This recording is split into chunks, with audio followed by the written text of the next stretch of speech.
Olá, turma, eu sou o professor Marco Silvestre e vou acompanhar com vocês aqui a disciplina de artes. E para a gente começar a falar de artes, eu queria lançar primeiro uma pergunta. O que é arte? Essa pergunta ela é complexa porque a arte ela sempre foi muito subjetiva. A arte ela pode ser a música, o teatro, as artes plásticas como as pinturas, as esculturas, a literatura, a arquitetura e muito mais coisa. Mas para a gente começar a pensar em querer definir a arte, a gente precisa entender que a arte é, sobretudo, uma forma de comunicação. Então, por exemplo, na época das cavernas, onde o ser humano ainda não tinha a capacidade de se comunicar com a fala, ele precisava se comunicar de alguma forma, ele encontrou nos desenhos a solução para isso. Então eles desenhavam nas cavernas uma possível explicação de mundo ali para eles naquele momento. Eles retratavam caçadas, retratavam o dia a dia deles, eles contavam histórias. Então, através daqueles desenhos, eles se comunicavam. Então, a arte ela é uma forma de linguagem. A gente se comunica, se expressa através da arte. E a arte, ela começou sem a preocupação estética. Não havia a intenção de fazer algo bonito. Você fazia. A partir do momento em que a preocupação estética passa a fazer parte da criação artística, muita coisa muda. Por exemplo, a arquitetura passou a produzir prédios, castelos, palácios, igrejas muito mais imponentes, preocupadas em colocar aquilo de forma vistosa, porque a preocupação estética com a beleza elevou a arte a um lugar de status. Então, ter ou fazer arte ou morar num castelo, por exemplo, algo imponente, te dava um status. Assim como já na época de nobrezas, de famílias reais, onde os nobres se pintavam. Não existia ainda a fotografia, eles não tinham como tirar retratos. Então eles contratavam artistas para pintarem eles, com a preocupação de enaltecer algum feito, de enaltecer aquela pessoa. Então havia uma preocupação estética, uma preocupação com a beleza, assim como na decoração. Então, igrejas que eram adornadas com pinturas incríveis, objetos, esculturas. Então, a arte ela continua tendo esse fator, essa característica de comunicação, mas ela passou a ter também o caráter estético. E quando você fala sobre estético, você pode agradar ou não. E aí entra também a outra questão da arte. A arte ela é subjetiva. É por isso que a gente não consegue definir o que é arte.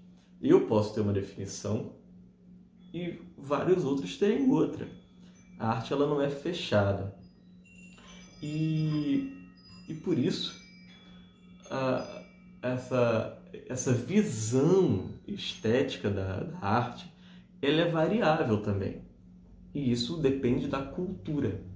E cultura também é outra coisa que eu quero conversar com vocês e abordar aqui na nossa primeira aula, porque arte e cultura são coisas diferentes, mas são muito entrelaçadas. Praticamente uma coisa depende da outra. E o que é a cultura?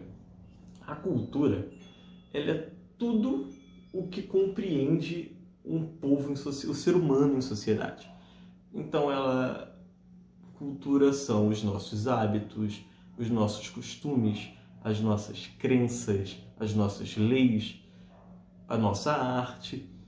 Então, tudo que proporciona que o ser humano viva em sociedade faz parte da cultura daquele povo. Então, dentro desse próprio povo, vai haver diferentes percepções estéticas e de beleza. E isso torna a arte subjetiva também. Por exemplo, o canto lírico, que é aquele canto da ópera, ele surge na Europa, né? Que foram onde tiveram os primeiros estudos artísticos. Ele surge na Europa e ele é considerado arte até hoje, e sempre será, né? Mas naquele momento ali onde surgem as óperas, se você está num outro canto do mundo onde aquilo não acontece, aquilo pode ser estranho para você. Essa estranheza pode ser pelo desconhecido, por aquilo não fazer parte da sua cultura, ou por você não gostar.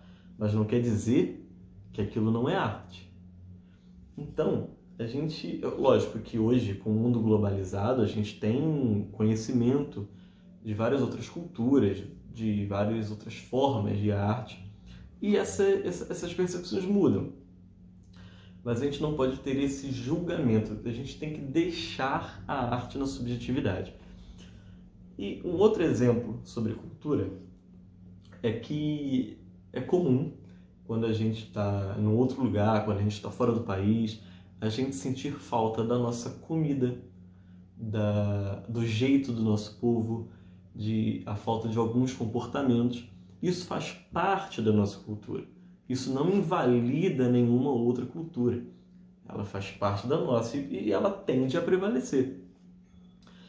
E aqui no Brasil, nós temos várias culturas. O nosso país é muito grande. Nós temos muitas regiões, então eu queria falar também sobre cultura popular com vocês.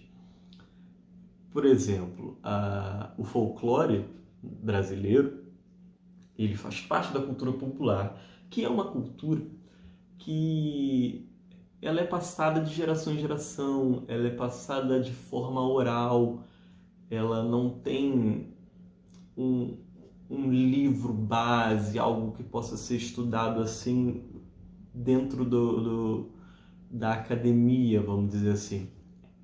Ela é oral, ela é aberta, ela é interpretável de várias formas.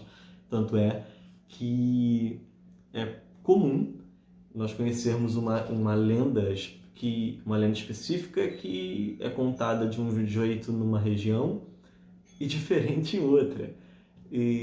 Porque as pessoas mudam, os povos são diferentes. Então, em cada região, aquilo vai ter uma força, um significado. E nenhum dos dois invalida ninguém. A gente tem que entender isso, tem que ter isso em mente. Então, esses fatores da cultura popular é que designam a cara do país. Então, assim, quando a gente pensa em Brasil, a gente sabe descrever o Brasil. A gente sabe falar a cara que o país tem. Então a gente vai pensar na nossa maior manifestação cultural, que é o carnaval. A gente vai pensar no samba, a gente vai pensar no nosso jeito de ser, no nosso jeito de andar, porque o nosso corpo também é expressão, o nosso corpo também é comunicação. Então isso também faz parte da nossa cultura. E a cultura feita aqui no Rio, ela não vai ser igual à cultura feita no sertão, a cultura feita na Bahia, a cultura feita no norte, no sul, no centro-oeste. Porque cada região traz sua estética, sua beleza, seu princípio, seu entendimento do que é arte e suas necessidades. Por que essa questão da necessidade? Porque a arte, ela acompanha a sociedade e o tempo em que ela está sendo realizada. Então, a gente não pode comparar uma arte, uma obra artística realizada no início do século XX com uma obra artística realizada hoje. Elas vão ser muito diferentes. Porque a do início do século, ela representa aquele momento, daquele povo, daquele contexto histórico. A de 2021 vai representar o contexto histórico atual. Daqui a 50 anos, ela também não vai poder ser comparada com a arte daquele momento. Então, a arte ela tende a ter um caráter também crítico. A arte, ela muitas das vezes se utiliza para apontar e fazer críticas sociais, usando de vários artifícios, ou pode ser da comédia, do choque, do absurdo, da ironia, da própria estética.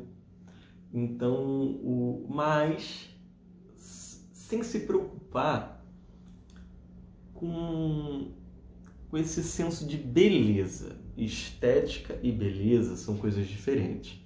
Estética é a forma que aquilo é feito. Por exemplo, vou fazer um filme preto e branco. A estética do filme é ser preto e branco. A beleza, quem vai dizer é o público. Então, é comum os artistas não se preocuparem com a beleza, porque às vezes a falta de beleza é o objetivo. Quando a gente quer chocar, por exemplo, a gente como se fosse, a gente bota o dedo na ferida, a gente expõe. Então, a preocupação estética ela existe, mas a da beleza nem sempre. E isso agrada ou desagrada. E essas diferenças de opiniões sobre algum trabalho artístico é o que possibilita o debate. E é isso que a arte busca, porque a arte, como já tinha dito, ela é uma forma de comunicação, de linguagem.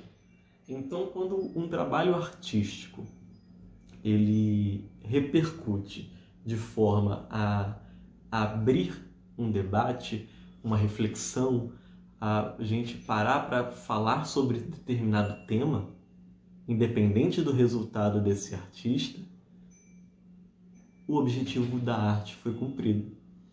Então, nesse nosso primeiro papo, hoje eu queria deixar claro para vocês um pouco do que é arte, do que é cultura, de como essas duas coisas se relacionam e são importantes uma para a outra.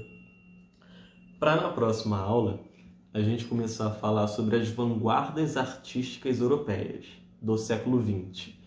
Então a gente vai começar a ver os contextos e as características dos movimentos artísticos que transformaram o mundo e colaboram com a arte até hoje.